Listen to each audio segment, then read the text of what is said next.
চলে যাই বলেছিলে, চলে যাই মহুল তরুর বাহু ছুঁয়ে। যে গেছে অশ্রুময় কোন অন্তরালে, সে বুঝি শুয়ে আছে চৈত্রের হলুদ বিকেলে।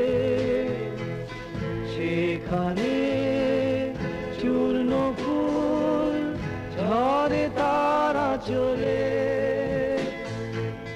সেখানে চূর্ণ ফুল ঝরে তার কাফনে। যে গেছে